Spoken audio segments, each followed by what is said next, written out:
It's Kellen, and today on Diversified Game, I have a guest. I saw her movie on Netflix and said, I have to know who that is, what is she doing, and how did she do it? Her name is Brave Williams. Be more brave. You might see her on Instagram and social media. Yes, if her face looks familiar, she's been part of groups like the Rich Girls. She can rap. She can sing. You could see her in IG and say she has to be a model, but she's way more talented than just a face, just a body. Brave, welcome to the show. Oh, that was such an amazing intro. Thank you. Thank you. Thank you for coming out on and being more brave. Can you tell the people who might just be, look at your physique, because you have that factor where folks are just like, oh, is that an angel? Can you, tell the people, how did you get started and who is Brave Williams? Absolutely. I'm from West Baltimore. We just kind of spoke about that. Born and raised in West Baltimore. And I started in music as a spoken word artist and a rapper. I had no idea that I could sing. I love Tupac. I grew up on Tupac. So when I heard him for the first time, I might have been like 9 years old. I just immediately took to the way that he told melodic stories, the way that he told a story, and I was just drawn to it. So I started just writing poetry, and then I actually got my first deal from doing an open mic night. That's actually how I got my name Brave, because at that age, I was so young, talking about social issues that I probably shouldn't have been talking about being so young, but it really resonated with the adults. And so that's kind of how my name came about. But there was someone in the audience who just was, I guess, just mesmerized by the art that I was sharing and introduced me to a producer named Rich Harrison, who was from DC. And that's kind of how my story started to pan out. Okay. And with doing like the open mics, were you always just kind of like an extrovert, or was it something that you kind of had to build on? Did you, sit on and say, one day I'm going to do this, or you just like, I'm out there, let's go? With poetry, that's my home. So for me, it was never, I remember a few times being a little nervous when I discovered that I could sing.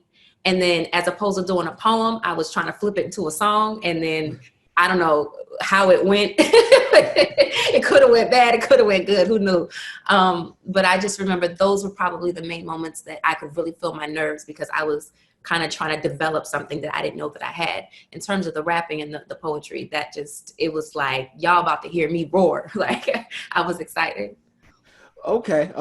And so with the producers, and you start to build up a team, and we know you've had projects like Fearless, and even more recently you have Options, whatnot. So is it that team that kind of says, hey, Brave, you can do this and we want to steer you this way? Or are you like one of those where I'm not going to pivot? This is my music. This is my art. This is how I'm going to do it. And wherever it goes, this is where it goes? Honestly, I think it evolves, it changes. There's some days when I wake up and I know that this is the type of song I wanna sing, I wanna write, I need this type of beat. And then there's as the weeks progress, my team can bring something to me and be like, Brave, we think you'd be perfect on this type of record. So you have to, as an artist, you always have to give and take. You can't ever stop learning or think that your way is the only way, because a lot of times that's how we can get in our own way, and you really have to be open. For me, I just find that there's power in numbers. So if you have a team, which is so important, I tell any artist, like, just find one person that believes. One person, they can't believe, more than you. You have to believe in yourself. But if you find one person that can kind of match your passion, it just makes the journey so much better. And I was blessed to find a really good team, Bishop and Mike Mack, who have really helped guide my career when I met them a few years ago. Okay. And there's a lot of folks who are successful, and there's even some folks who we won't even mention names, but right now they're incarcerated for long stays, that have had success, that did not get a good team or listen to anybody. So that's such a great thing. How would you advise someone to find a good team? You just gave out some names, so they can Google those names and they can look at the social media. But, worldwide, how would you advise someone? You get what you put out.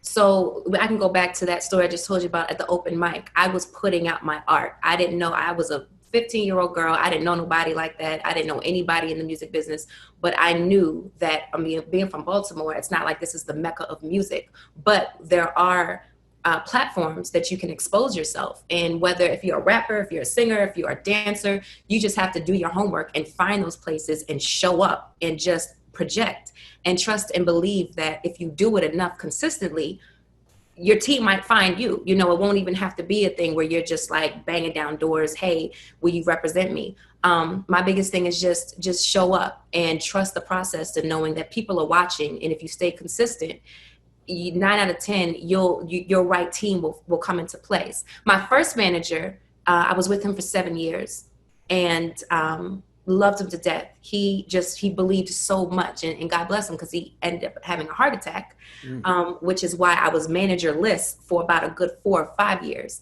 And I was just trying to figure it out. And I just wouldn't stop. Any venue I could put myself out there, I just made sure that I did. And it was, to me, it's not ironic enough that when I came back home to Baltimore for a fashion show, that's when I met one of my managers, Bishop, who it kind of just fell into place. And he didn't want to manage me. Let's be clear. He was like, I'm tired of you artists. You artists don't know what you want. I'm a no brave. I'm not. And I would not take no for an answer.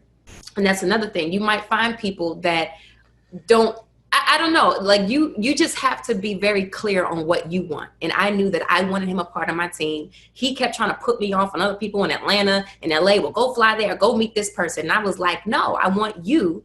And finally, maybe months later, he was like, okay, I'll manage you. That, I can resonate with that story. I do that to clients, for our clients, and people will come, yeah, do this, that's a great manager. And that's, I think, when because it is a real relationship. I mean, it's a real relationship. They have to know you're crazy. You need to know they're crazy. So I get it. And that's a sign more, unlike the person who says they manage everybody like Don King, and 15 years later, you find out you got ripped off. Yeah.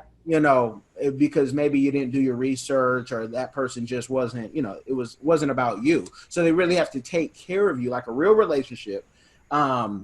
So that's a beautiful thing. Now, was it the team that got you into the movies? Because I'm going to tell people, if you have not seen love.com, The Social Experiment, don't go out to the movies tonight or tomorrow. Stay at home, Netflix and chill, sit back with the popcorn. I love this movie. So how did you get into the movies? It's the same thing. It's my team. My team, they believe in each, artists were so multifaceted. We think we just, want to do one thing, or we're good at one thing, but, they just had a vision. Bishop in particular had a very big vision for me when it came to the acting, and he sought after that role for me, and I auditioned. And when I heard back that I actually got the lead, I couldn't believe it. I was, because it's my first leading role. I took to the role a lot, though, because I could appreciate that it wasn't your normal, like, sexy girl next door, or the girlfriend who, it was an actual role that caused me to really dig deep in terms of even just the message that it was giving. So I definitely appreciated that about the movie. And did you do any, have you already done like acting training, or did you get a coach? Oh. Mark McKinnon. I'm dropping a lot of gems for y'all listening. So if you're in the DC area, Mark McKinnon is one of the, not even DC, Virginia, Baltimore, but he's one of the best acting coaches that I've been blessed to work with, and he's local. So when I come back home, it's just like, that's my go-to guy. But he definitely helped prep me. I did use another coach, and God bless his soul, Dustin Felder. He's from LA. But definitely, if you're in the DMV area, you definitely want to look at Mark McKinnon and his acting school, because he's definitely one of the best. And how long did you do the training? I want people to understand that it's not like you're just waking up and just doing these things. You actually have to put the time in. Yeah. So what is that process, to start getting into the acting? Absolutely. I mean, everybody's process is different. For me, when I actually read the script for this role in particular, I just met, I, it was important for me to memorize the entire script, everyone's lines, not just my lines, but your lines and his lines. And I know when she says this, she's going to, it gave me a better sense of confidence of what was going on and how to project. Some actors don't do that. They only focus on their lines. But for me, the process is different for everyone.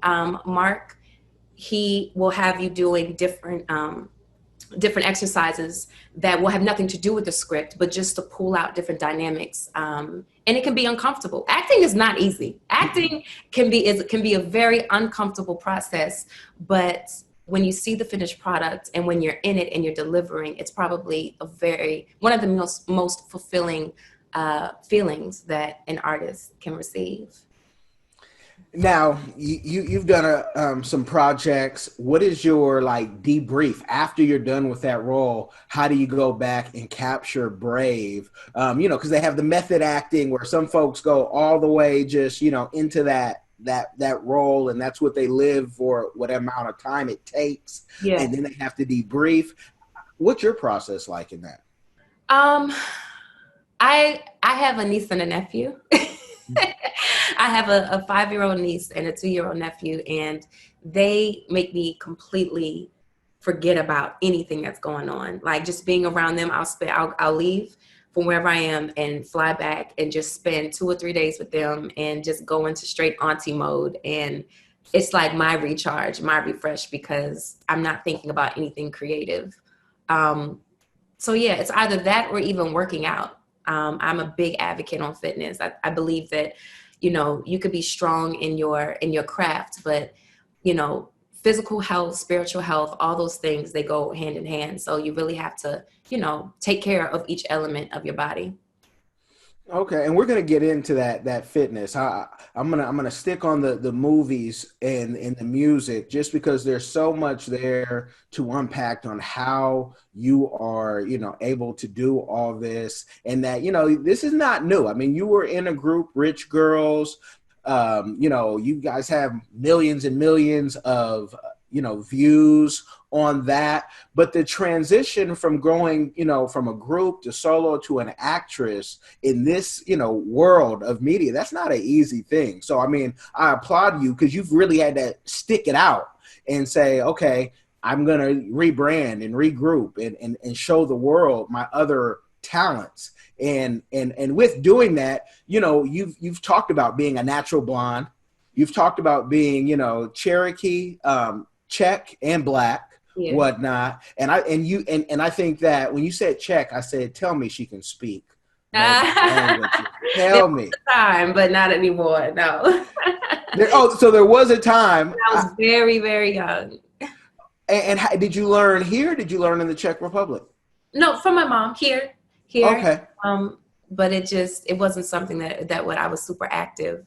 And it's one of those things, if you don't, you lose it. If you don't use it, you lose it. And I think about that, like, oh, how dope would that be? I've actually considered going back and trying to learn, but scheduling, I just haven't had the time to make it a priority.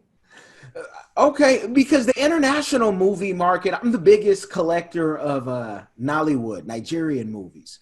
And I always ask myself, when we go to Africa, we bring a group to Africa, why are not more artists coming overseas? Now, I know you travel overseas. I can see your Instagram, you travel. And I promise you, if you go to Nigeria, you're going to be in at least one movie because somebody's going to grab you and say, no, Maybe that's the next stop. Maybe that's the next stop. Yeah, because, with this reinsurgence of folks finding out where they come from, folks are getting more hungry and hungry to go to Africa. Yeah. But with that, have you been to the Czech Republic recently? No, not recently. I'm actually planning a trip for the end of this year.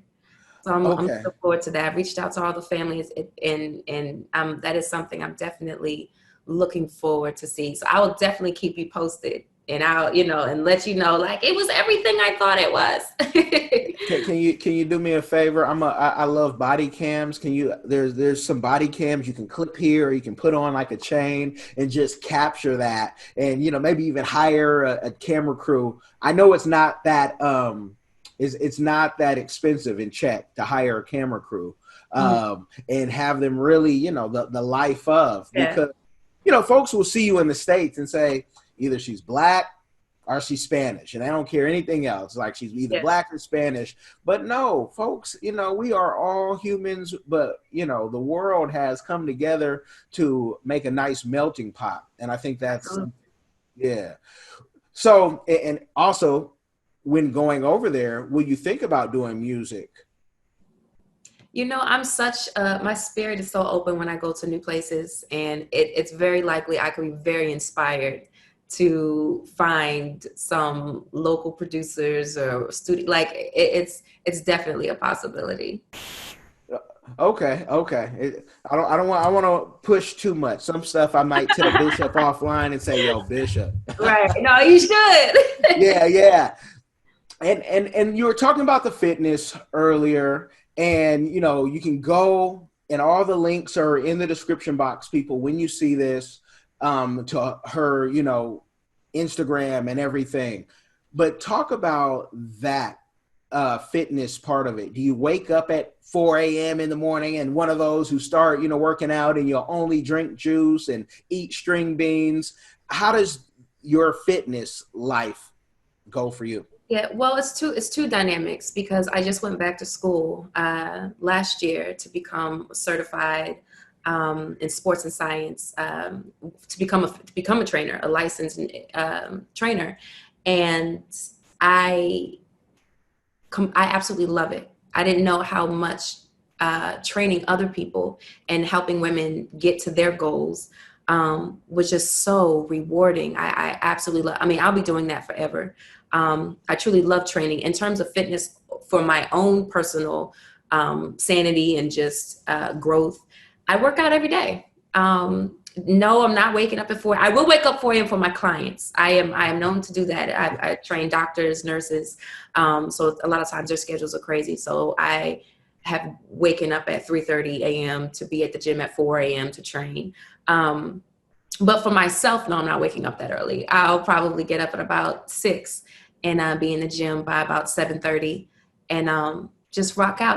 There's a great trainer also in Baltimore too. His name is James Lewis. He is amazing.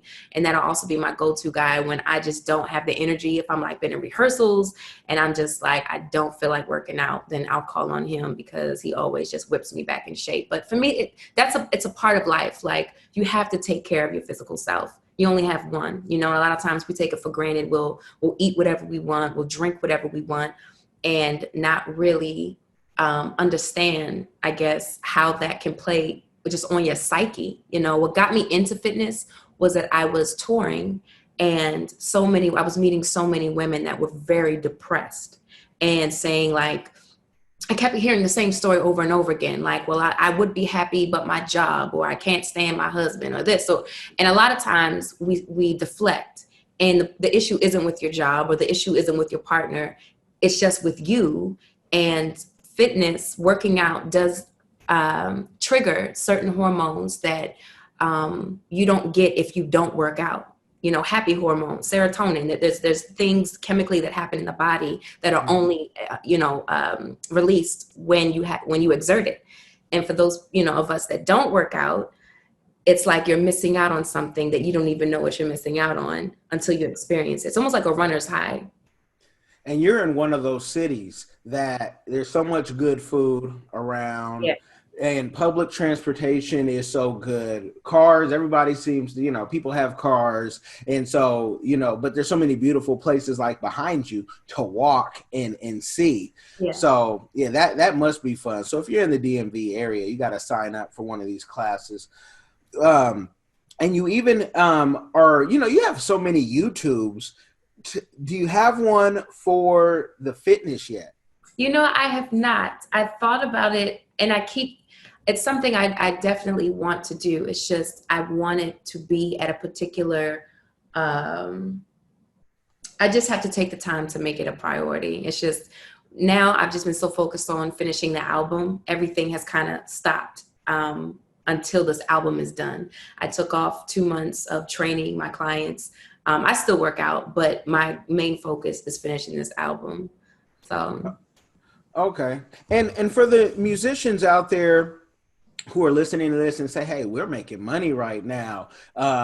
We're doing this. We have millions of views online. I'm going to go buy, whatever. I'm going to go buy whatever. Do you have any financial advice where you can tell young artists that, save your money, or make sure that, if you're an independent artist, you're paying your taxes? Like, let them know how Brave does it, because Brave is, you look at that view, y'all. Look what she has over her shoulder, and she is living the life. Well, there is a lot of administrative work, and I'll be honest that I don't like it.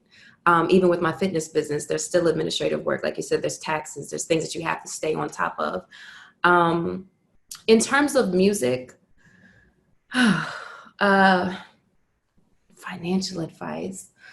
I mean, my biggest thing, I guess, that I could say to people is make sure that you'll always find reasons to spend money, right? Whether it's on equipment, like you said, whether it's on a new studio, whether it's on mixing a record or getting studio space, and you pay out. You do. You pay. I try to take care of the people that are on my team as best as I can, but then I can't forget about Brave. I can't forget that I still am desiring and continuing to build my savings. So just as much as I might be paying for the recording session or paying to get my records mastered or paying for the music video, I'm also making sure that I pay me too. And I'm very consistent at that, and making sure that if all this is going out, I still have to make sure that there's some left in there for me so that I can put in my savings. People save different ways. I remember one time I didn't realize I was spending $8 a day on a cup of coffee. $8 a day. I was doing it, but it was just, life is so fast. You just go to Starbucks and you're like, boom, boom, boom. Okay. And then I thought about it and I said, if you just stop spending $8 a day, if you just took that $8 and just put it in your savings account, do you know how much you would save in 365 days? And something as simple as that, just sacrificing. I got my own little coffee maker now. I was like, you know what? Make your own coffee, save your $8. But you could do the math, so it's like doing small little sacrifices. It might sound trivial in the moment, but when you actually implement it and you look up and you look at that account or you see how much you've saved, it definitely makes a difference. No, it definitely does. But, you do have to spend, and, there's so many ways now online to make money where an artist can take a royalty check, not touch it because you're already living without it, put it into something like a Forex, put it into, wholesaling, tax liens, whatever, tax deeds. That's why we do these shows. So someone can go down the list and say, what are the different ways people are making money, people I don't even know? And so I love that because Starbucks isn't even good coffee. Look, let's just be real. Look. Yeah. When you go to the Czech Republic and if you brought Starbucks, they'd say, what is this gallon of dirty water that you have? Let us give you some real coffee. So are you an independent artist? So I have my own label, Brave New World. And I actually just signed a deal with SRG/Universal. So I was really excited about the partnering with them and them kind of getting behind this new project. I still independent, but now with a bigger machine behind my movement. And let the folks know, why you did that, because there's been so much backlash. I'm old school in this. Don't let the love locks, if they have a little gray, fool you. I love independent, but talk about the benefits of you, having a partnership with the machine and why you decided to go that route. Well, I've been Brave New World independently for 12, 30, 40, 50, 60, 70, 80, 90, almost 7, 8 years. Putting out my own projects, my own music, Fearless, my own singles. and I've gotten that experience. So for me, I was just ready to elevate in a different way where I wanted more marketing dollars. I wanted more help, essentially. And I knew that what I needed or what I wanted from myself, I wanted to partner and have a smart partnering relationship with someone. I tell every artist that's listening, you have to be very careful in the types of deals that you sign. I was blessed that I signed a pretty cool deal. And it works essentially for what I want to do and how I wanted to do it. Certain things I wouldn't budge on. And in the end, it was actually, it was kind of a seamless process because we had already had the conversation verbally of how this deal was going to be structured. So I think, fortunately for me, because they saw how I had kind of ran my label, that there was a lot of trust there in that regard. And so I was able to sign a deal that I am very, very happy with. But you just have to you can't be so aggressive in wanting to get a deal or wanting to and just sign anything. Because I've also experienced that too. I was a making of the band. Well, I was going to be a making of the band. And I was advised by my lawyer at the time, to not sign that deal because I would have been signed for 7 years, even if I didn't make the band. And I don't know if you're familiar with that whole show, but normally the artist will go into the house, and then if you made it throughout the last portion of the house, and you create an album. But if you got kicked out, that means you were still signed 7 years of your life. And I don't know what you can do. You couldn't do anything. You couldn't move around. You couldn't record other people. So every deal is not a good deal. So I just encourage people to always have a good lawyer, even if you don't have your team yet, if you don't have a manager. And that doesn't take anything. That just takes a Google. You can just Google music lawyers in my area, to see, just to even start that conversation. And also, if you would have signed that deal, even if you would have went platinum or multi-platinum, you might have only got $20,000. But it says, recent tweets. We don't want to, just with that. And so, no, that's good to know.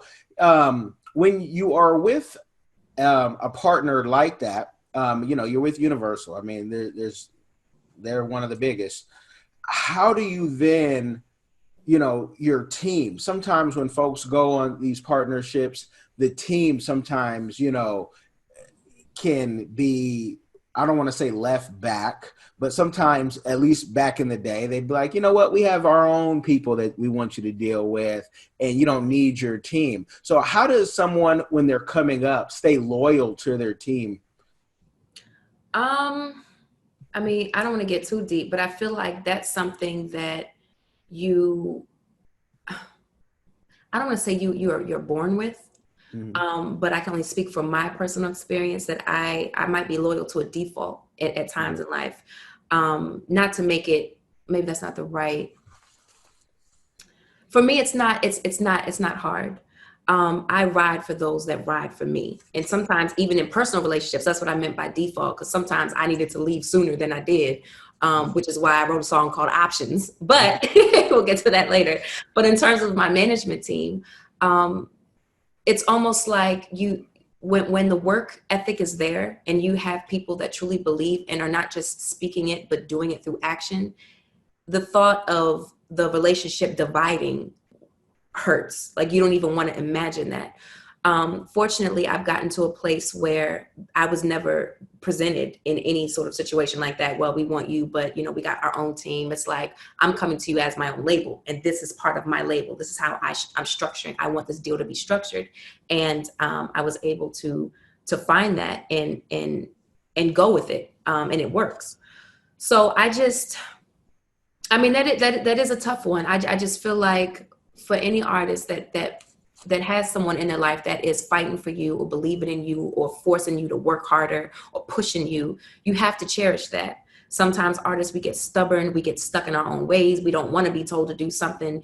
But you can't take that relationship for granted because they're not easy to come by. So when you find it, and if it's a healthy one, stay loyal to it.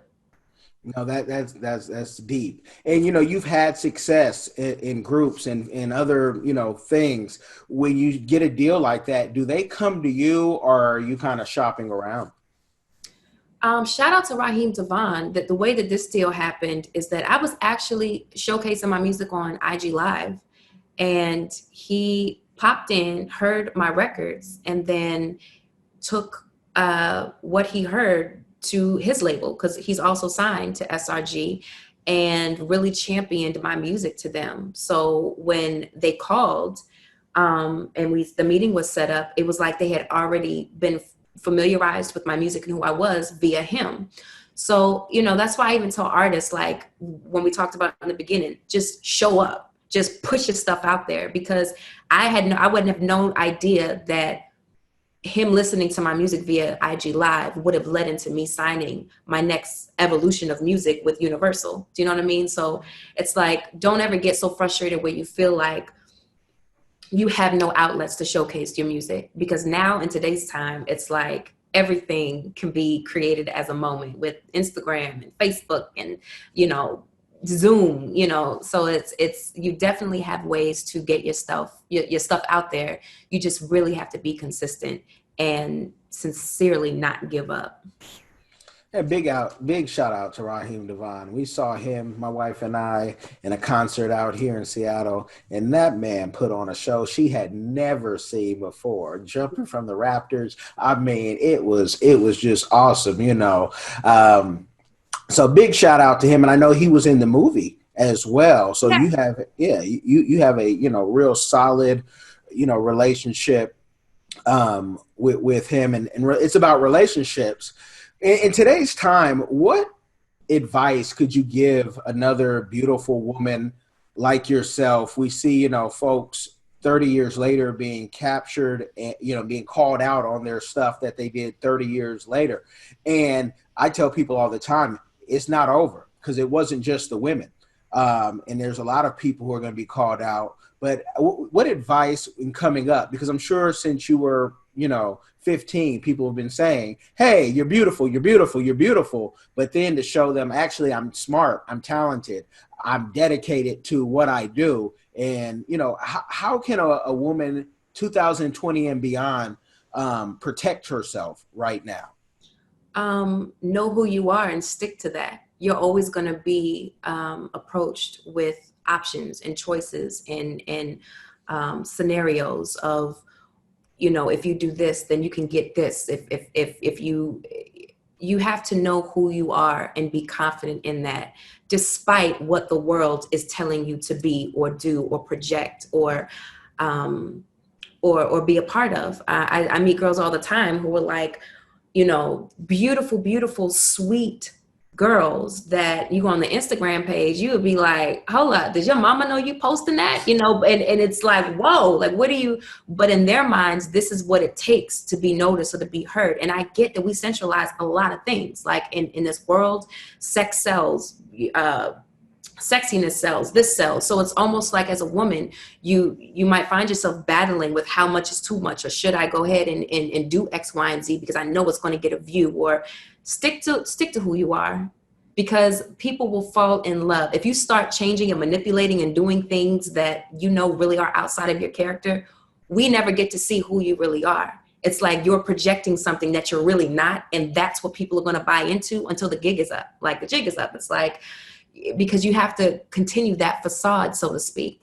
It might take you longer, but in the end, you'll never have to regret or, find yourself having sleepless nights because you did something that you knew really wasn't you. You have a very special gift that only you are in charge of delivering. You have a responsibility, and I would just say, even if it takes you longer, just be loyal to that responsibility, because no one can do what you are here to do. Um, yeah, I mean, I would just leave it there. Well, we've tackled the music, the movies, the fitness. We like to ask all the guests, what is their community give back? Something that you are either doing or that you want to do in the future, for the community, that's, will benefit the community. Absolutely. I'm always in the community. And that is kind of my gift back is my fitness. I do a lot of boot camps for the kids. We work out at Coppin State University. We use their football fields, and it's just trying to, share the gift of fitness in itself, because you'd be, I mean, maybe you wouldn't be surprised, but just how many, even as kids, like you would think going outside and running around is like a common thing to do, but it's like, no, in 2020, 2019, 2018, no, kids want to sit in their bedrooms and play video games, or just sit on Instagram and tweet all day. And it's like there's a new type of child that's being conditioned right now. So for me, it's a matter of, just building up. I love to build up kids' confidence, girls' confidence, guys' confidence, and the best way to do that for me is to, get them strong, get them out here and running and exerting some of that energy that, I don't know, some people might end up exerting somewhere else in a negative way. Yeah. Yeah. And I like to tell people this, because what we see as lazy kids sometimes playing video games is because parents, whether it's two household, single parent, are working. And I've worked for CPS before, and you'd be surprised. I'm talking about the hundreds of calls people have had folks call on them because their kids are outside playing, even across the street. 12 years old, 9 years old, we were across town sometimes, but now a neighbor will call in all neighborhoods and say kids are playing outside unsupervised. And so that, especially if you don't have family, or, you don't have a maybe even a lot of money to, it doesn't matter. People are getting CPS called on them, and that says a lot about the country. So yes, folks are, playing on the Instagram, but sometimes these phones have become babysitters, and because of legal reasons, and it's a dang shame. And, the reason why I couldn't stay at the job too long, because this is ridiculous. It's like a police state almost, but that's it. That's, something you won't have to deal with when you're in Czech Republic or traveling and all your travels. Are there any new movie projects? I know you're working on the album. Any new movie projects that you're also considering? Yes, I actually just finished my first script, which I'm super elated about. It's a romantic comedy, and it's a lot of fun. I'm really looking forward to just furthering that project this summer, and just going through the whole process of casting and developing, seeing it develop with an entire team. So definitely, that's one thing that I'm truly looking forward to. It's called What Women Do. And it took me about a year to write, and it's in its final phases now. So I'm super excited about that. As well as I did just book another movie that shoots in North Carolina. Not a movie, I'm sorry, it's a pilot called Postal Services. And it's super cute as well. So I shoot that in March. But yeah, I'm constantly auditioning and just reading different scripts and seeing what I can attach myself to that really speaks to my spirit.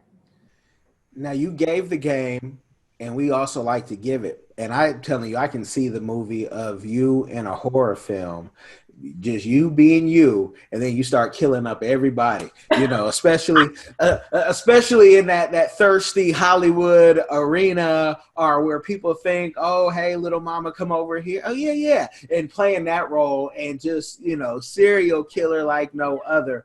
Is that what I project through the screen as serial killer? Not at all, but it's the opposite. So that's why in my mind, I know I'm part-time crazy. I might have to write that. Look.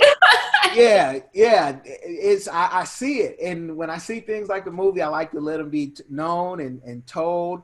But I thank you, Brave, for coming on. And I know God is going to bless with a lot more, just with the energy that you do have. But I appreciate you. I appreciate you for having me and just supporting what I'm doing and the new music and this interaction. Like, thank you. Thank you. You guys got the game. Like, share, and subscribe. Be blessed.